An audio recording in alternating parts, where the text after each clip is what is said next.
Welcome back, everybody, to Cup of Chai. Today is August 29th, 2020. Today, I have with me Enes and one of our beloved students, Selim. Welcome, Selim. Hello. Hello, Enes. Hi, Jonah. How are you guys? We're doing fine. Selim, how are you? How's everything? I'm also doing well, you know. I was just going around taking my license. I just got my license the other Nice, day. nice. Congrats. Yeah, I'm just studying for the SATs and just getting ready. Did your school start? It's gonna start on the 8th. Okay, okay. Yeah. Okay. So Selim, we're gonna have Yep. you first. So Okay. I'm aware that you've had an essay camp Yep. by Sky Academy, right? Yep, that's correct. So what kind of program was this? So this was an educational program that helped us so first of all, most of us didn't know what an essay was and how we were supposed to write it and where we were supposed to start, right? The Sky Academy program helped us understand what an essay is, first of all, and how to structure it, how to write it, and how to start it. Before this, most of us, we didn't even start our essays. Nobody knew what to talk about, essentially. But this program just was to help us to start our essays. To clarify things, this is not a normal essay. It's a college application essay, right? Yes, this is a college application, like our personal essay, Common App essay. Okay, so what are some things that you were like, wow, like if I didn't learn this in this event, I would have had such a bad time. So the first thing was I was overcomplicating everything in my Common App essay. I was writing so much detail. I was adding so much extra stuff that it wasn't supposed to be there.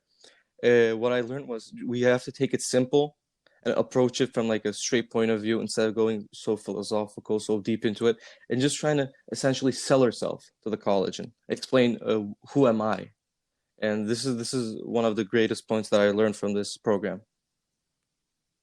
I see. I've had this problem. I don't know if you've had it too. We come from a culture that basically encourages us to always be humble. You know, coming from a culture like this, it was pretty hard for me to try to talk to myself so broadly in such a positive way. Yes, that's correct. This was actually one of the hardest parts we also struggled with. What we did was we did something called a humble brag. So we're not trying to tell that we're the best person in the world. We're not trying to tell this. We're trying to essentially show it. We're trying to show who we are and how we're special. That helped with me. I agree, though. Yeah, our upbringing is very humble, and we still should always try to stay humble. What did you write about? Like, what was the prompt and what did you choose to write So I chose the first. So there's 7 prompts. I chose the first one. It's something that changed your life, essentially, a life-changing thing. And my topic is about Legos.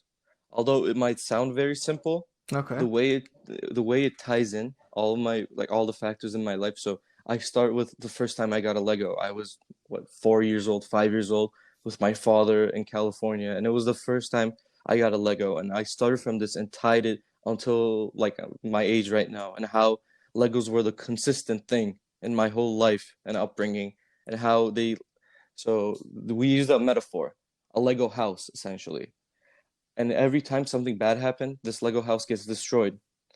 And as it gets destroyed, I build stronger rooms. I build better foundation to this room. Mm. This is how we let it up to the selling myself point, I guess. Let me be honest. Like, there's no way I could have written something like that. No way I could have found this idea either. I talked with my mom, and I was like, my mom. I told my mom, just tell me something. I need something. I don't know what to write about. She was my inspiration on this one. So this was an essay camp, right? Primarily, is that Yes. all you guys did? No. They helped us about applications also. We had meetings, Zoom meetings, right? We went to the auditorium and we had Zoom meetings, and there were certain people, like very professional college guidance people, that helped us. And there's this one person, I forgot his name, but he helped us so much. There's this special application, a place that you can apply. Like essentially it's an early application, and it prefers the students who apply from there to college, and it was like great. That's also something we did.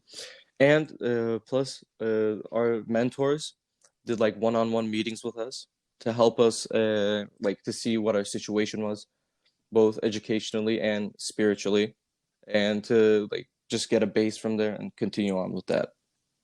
And just to clarify, this was all done with like COVID, uh, COVID Yes. precautions, right? Yes, obviously, everybody had a mask. Desks were separate, 6 feet apart. There was student limits in every class. You couldn't just go in a class, and yeah, it was done by according to the state rules. Yeah, that sounds awesome. I wish I had something Yeah. like this when I was going through this process. I talked with some of my friends, like some of my college friends that are in college. They said, I wish they did something like this to us also, because the way they did it this year, I'm sure they will do it better next year and the years to come. But like it was so great. We're just expecting the only thing we want from extra is we just want more of these, for the future. We want more, even longer days, like longer periods of time. And It really, really helped. there will be another one, right? Another event. Yep. There's gonna be one in I think Thanksgiving, if I'm Okay. correct. Yeah. Okay, so Selim, um, have you guys done any activities? Like, was it always just essay writing and seminars? No, no, actually, in the last part of the whole essay camp, after we almost finished everything, we did kind of icebreakers and we got to know people that we didn't know in this camp because there's people from other states and there was people from other counties that we didn't know. So we got together and we played like stupid games like on the board and stuff. It was really fun. It was just some icebreakers and just to get to know each other more. That's good. It also became like a social event as well. Yeah, definitely. Especially in this like COVID situation, the situation everybody's at home, nobody sees anyone. It was really nice in that it was a social event and we had a lot of fun. Okay, Selim. That sounds great. So now my aspect of the view to this camp, the technology part, always. So you said there was Hmm. the Zoom calls. How did you feel with the Zoom call, or if there was someone else right there speaking to you, how was it for you? So for me, honestly, I don't know who prefers online learning, but for me, I like to be one-on-one in-person learning better. But we did the best that we could. The Zoom meetings were like great. The speakers they hooked us into the conversation. So that's a plus. That let us like learn a bit more from the Zoom meetings. However, I would always prefer in-person meetings better because you just get to connect with the guy. You can see the person's eyes. You can get to like face-to-face connect with them. It's always better, but Zoom is the best we can do right now, and this is how we're doing it. Yeah, definitely. As you said, if there weren't this online learning or teaching situation with the Zoom, maybe we could not bring that person from where they were, because I know some of them were far away, like in states like in Massachusetts, New York. Yeah. But this online situation brings people together in one place, even there's the rows that should be covered. And if we extend the situation from this event to the schools, I know most of the public schools nowadays have said that they will be doing only online classes, and some of them are doing Yeah. hybrid. Which one is your school doing? And So in New Jersey, it's a law that you can't force children to go to school, which I think is great. It's absolutely Governor Murphy agree with that. But our school is doing hybrid and online. So what we're doing is they installed huge TVs and cameras, like professional grade cameras in the classrooms. So both the teacher can see the students while he or she is explaining the class and giving an explanation on the board, and the students can actually see the board instead of just seeing the teacher's face and a computer. So if you're doing online learning, it's going to be a bit more interactive. And if you're doing one-on-one in-person hybrid learning, you just go to school. As I said, they have like hand washing stations. There's like lines and arrows to point you where to go. You can't go a certain way. You can't go to anywhere you want. There's limitations on all of them. And there's obviously a student limitation in the school. So our school is doing hybrid, and I 100% agree with what they're doing. Which one Yeah. will you choose? Will you attend hybrid or online? So first semester, because I have my college applications coming, first quarter, I'm gonna do online because I feel like I would waste too much time going to school and coming back, and I could just probably be more efficient at home. But I know it's not like that for everyone, so that's just what I'm personally doing. And I might change it down the line. You have an option every quarter. You can change it. That sounds smart though. I respect that. Mm. Yeah. And also, as you're doing your college application, you're a senior, and this COVID situation started towards the end of last school year. So you experienced Yeah. an online learning part and a lot of college in-person learning part. What would you say was different from in-person learning when you moved to online learning? What are the minuses that you got from online learning that you would say? So from in-person learning, you're in class. Like I'm gonna say this: if the teacher is not doing something fun, if the teacher's explaining something that you already know and you're not interested in it, you still have to listen to it, right? You're in the class, you have to focus on that. But when you're online, let's say you know the topic or you don't need to listen to what they're saying, it doesn't interest you. What I would personally do is you can do another homework while the teachers explain the class. You can study for SATs. You can do this. You can do. It opens endless opportunities, but at the same time this created a crisis with some of the students. The students weren't listening to the class, so essentially everybody was failing their quizzes and tests and not doing their homeworks. It's a dilemma. You have to go through it.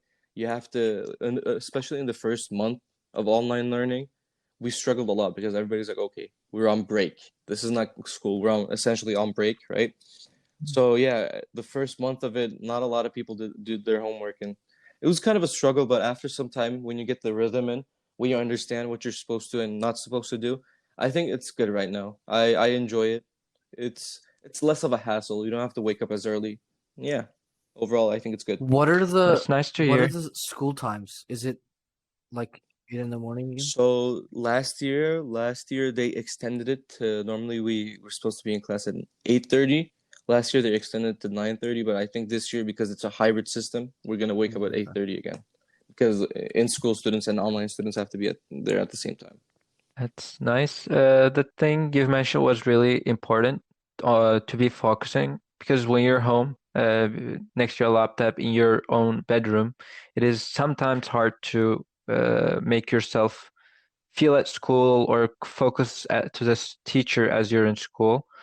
Yes, Uh, definitely. so it is important to keep reminding yourself or going to environment that would remind yourself that you have to study with online learning because as you said, when there's endless opportunities that you can learn more when you're learning online, it is also a distractive as also distractive so that you might maybe like playing games and log into your game account behind the screen and start playing games and that would Yeah, not be definitely. recommended. That happened before. Yeah, that happened a lot in online learning before, yes. Yeah, and then what do you think the future of online learning will be? With this COVID, a lot of research has started to be poured in online learning because this is Mm-hmm. seen as something that will not go back because we're in a good place in our technologies, interacting with people through screens, through internet. And looking forward, maybe, yeah, in the past there were online schools that you have to submit homework and you could have graduated. But now with Yeah. this, it was seen that you can get a lot of classes through the screen, seeing the teacher, being in class, but as well as being in your own home.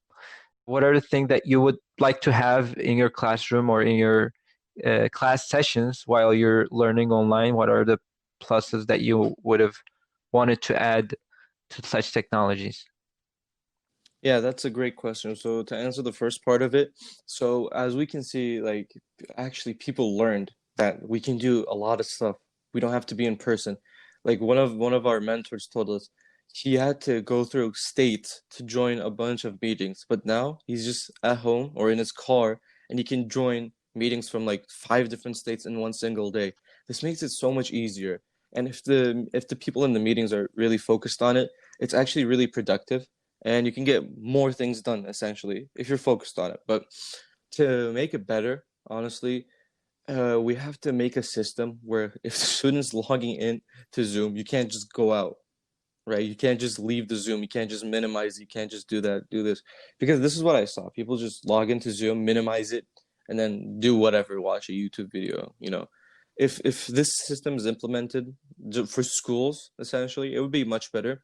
But overall, there's not much you can do to control the student's environment, other than contacting their parents and letting them know. So it's not the best way of learning, but it definitely opened up people's eyes to like work from home, to study from home, and not to be in person essentially. Yeah, about the thing that you said about locking the screen and not letting you go out. Actually, right now, I know a research is going on in Carnegie Mellon University.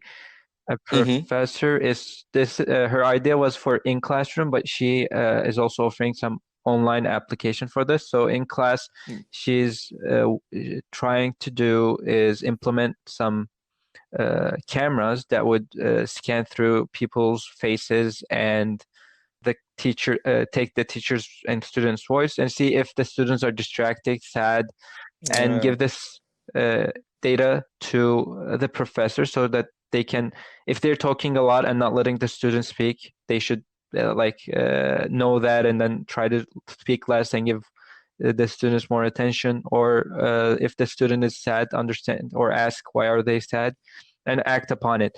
And with this, I guess, as an online application of this thing is we might use our webcams to check upon the yeah. person, and if they got distracted or leave the camera, the computer will maybe send them a signal and won't like distract the person, as we see in our cars when we remove our belt, it beeps or Isn't that things as Yeah. such. isn't that an infringement of privacy though? Like if my school Well, offered this, I don't think I I would want such a thing.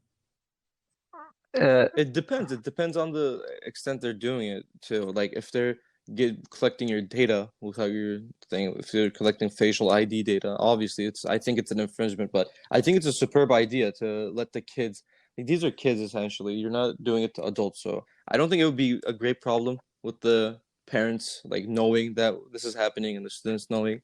But I think it's a really, really good idea. Yeah, that's nice to hear. Also, because I explained this to a friend and they were like, as Jonah, he said he was a student as well, and he said that he started asking, let's say that day I know the cameras are taking me, right? I pretend I'm sad, like to distract the teacher. I pretend I'm doing something else and trying to overcome the facial recognition system that the program is trying to act upon me. I was like, that's a different approach to Yeah. try to, let's say, play with the system. But also, I think, as you said, it might be a kind of scary that the computers are gonna know this and this data will be stored. But I think, as we Yeah. spoke in our last episode, if this is done on our computers, because I know a lot of computers are capable of doing this process at the moment, in not being sent to other people, I guess that will be good, so that people can learn more or pay their attention more to the things that they have to do and consent to this beforehand. That's really important. If they do not consent, then you cannot apply force on them to do such things. Yes, I I'll agree. still have to disagree. Sorry, guys. Yeah, it is what it is. Like even if they implement the system, even if there's Zoom, even if there's this and that, there's always going to be people who oppose it and people who agree with it. There's always going to be people who are trying to cheat the system, and there's always going to be people who like go Oh, around with it. It's actually, fine. when you said cheating the system, okay, this is what I Yeah, was worried about. So, how does your school handle online testing? Because cheating, this opens up so many doors for cheating. So, how does your yeah. school handle this? And okay, say it. Go ahead. So, yeah, I don't know if you heard about it. They did all the AP exams online this year. Okay. So what they were doing is they were actually putting fake test answers online, and the students who actually answered with these were gonna fail, and we're gonna get kicked out of College Board. Wow. Essentially, our school is approaching. Yeah, they actually That's a manipulative they move. That's I don't know. they took down a whole Discord server with like hundreds of people in it that were like talking and cheating while the AP exams were going on. It was crazy. So even if college board is taking these steps, what our school is doing essentially is now it's required for all the teachers to write their own questions. You can't just go copy and paste something from But the internet. And even if you do, teachers are going to see. Like a lot of people got caught with this. It's so blatant. It's so obvious. It's very hard to hide it, I think. I would expect more from College Board because I know with Oracle and some other universities actually started implementing this. They basically you have to download a software that takes over your computer, Mm-hmm. deletes any other Oh yeah. kind of um, software that's running in the background, and it tracks your eye movement. Yeah, they do it with games. It's called intrusive, like what is it? Cheat engines, right? They detect if you're like cheating or not, but they're called intrusive because they run in the background. They're doing it's not an in-game thing. You have to download an extra That's why software for it. It's the that's same why with thing. like a multi-million dollar company, even though it's a nonprofit, I would Yeah. expect more from them. Yeah, I think so also, but I bet there's something going on in the background that we don't know about. They're probably taking a lot of people down. We're probably just not seeing it. It's not as public as So these how were. about normal testing in your school? Do Mhm. you just get away with it? So, well, there's obviously there's not no 100% success rate with anything, but usually people get caught because it depends on the teacher really. If it's a math teacher, they're gonna understand from your previous scores, from your like assignments. They're gonna be like, okay, you're not this smart, right? You don't study this hard. And if you do, like let's say you've been getting 60s your whole class and you get 100 for this one test. What the math teacher did for us this year was he took all the people who had an extravagant score compared to the rest of their grades. He took them and give them a live quiz. Like he asked them questions, answer this, and how did you solve this question? This is what some other teachers did. This goes for math, but for English, for other social sciences, it's a bit more harder to implement these because it's just knowledge based essentially. Wow. Yeah, now as internet improved and cybersecurity had a lot of open areas and it has to be implemented more and more. I guess now online learning, cyber anti-cheat programs Yeah, will probably be more popular and try to track if the people really gave the effort to do the things or try to find a easier way to overcome their problems. But I hope people around us would work enough and not cheat their way into their exams. Yeah, I yeah. essentially Yeah, like. I 100% agree with this. This is like as I said, it's a dilemma. There's going to be people who cheat. Obviously, you can't avoid it. There's people who are after the easy money, easy grades. It's unavoidable, but if we put the steps in to minimize it as much as possible, I think what we're doing right now in our school, it's great. Right, the teachers usually they can understand if a student is cheating or not, but it's still there's people who get away with it, obviously. Yeah. In the upcoming days, we'll probably see more and more new technology companies investing in this education systems. Like in right now, there are Google Classrooms, Blackboard, Canvas systems that are popular in high schools, colleges to make students track their progress in their colleges, in their education. But with this COVID, a lot of different companies started investing in Hmm. this system, and hopefully we'll see a better and more softwares that will help us get education easier and faster and Yeah, actually learn. yeah, and that's the point. Like you actually want to learn because that's the biggest thing in online learning. People, oh my God, so many people in my school have been like we're not learning anything. Why are we doing this? I would rather study SAT or APs or whatever. I'm not learning anything. This is a useless class. So it's on the teachers to make it attractive to the students. There's some teachers who implement online games, online tools to make it fun and make it interactive for the students. But then there's teachers who are just like sit down, talk for 45 minutes. Nobody listens to them. It's so boring. You just go play games. It's I think that's more on the teachers. Experience also plays a huge Mm. role. I mean, with new teachers, it's probably kind of expected, but if a teacher who's been teaching for more than 10 years is still boring, I mean, that's kind of a shame. That yeah, 100%. I agree with that. All right, I believe that will conclude our speech that we're doing online right now because of the COVID situation.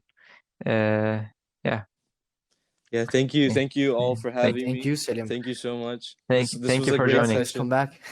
Yeah. And we're waiting your friends as well. Hopefully, with more different topics that you guys can join. Hopefully. Yeah, this was great. Thank you Okay, all Selim. so much. Goodbye. Goodbye. Goodbye.